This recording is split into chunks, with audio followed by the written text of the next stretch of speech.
Hello! Welcome to Filthy Fish Tanks, Filthy Fish Keeping, whatever I called it. Haven't made a video in a while.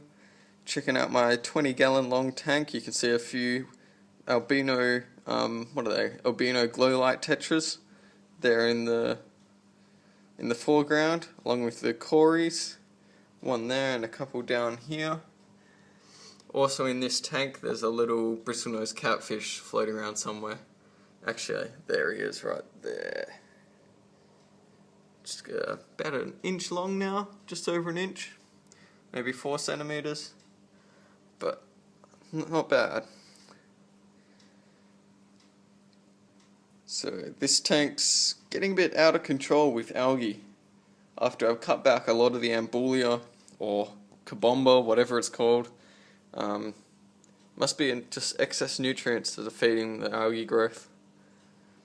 Although I don't mind it on bits of the tank like this, where it's like a bit of wood that I've stood up to look like a tree stump and it just looks overgrown, jungle-y, which is sort of what I'm going for.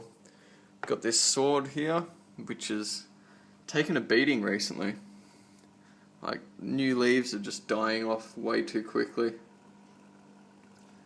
Not too good. Need to sort that out.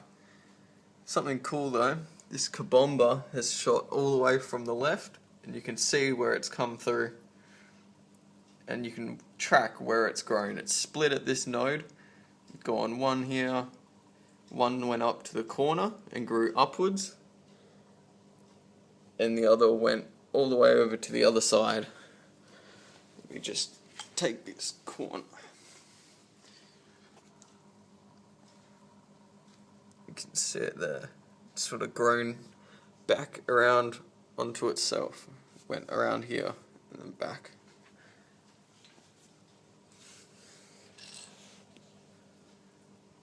Pretty crazy. There's my male fighting fish.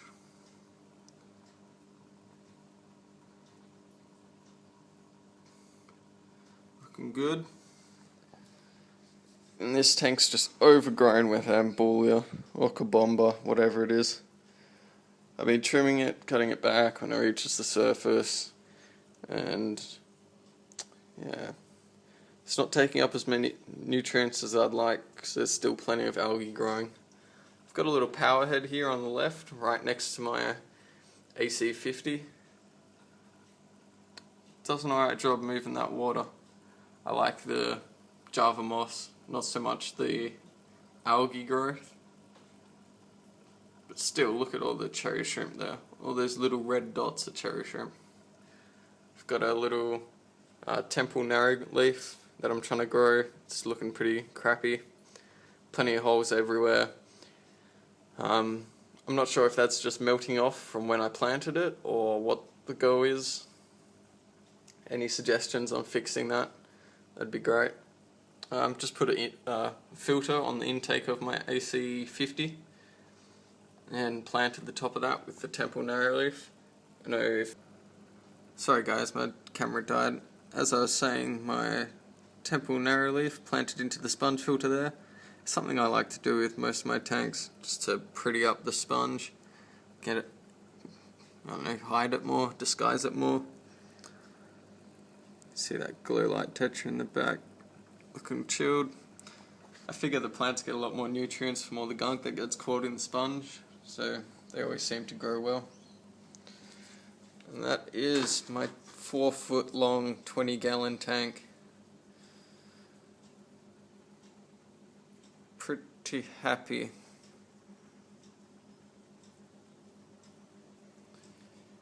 You can see compared to about this time last year that Kabomba's grown all over the place.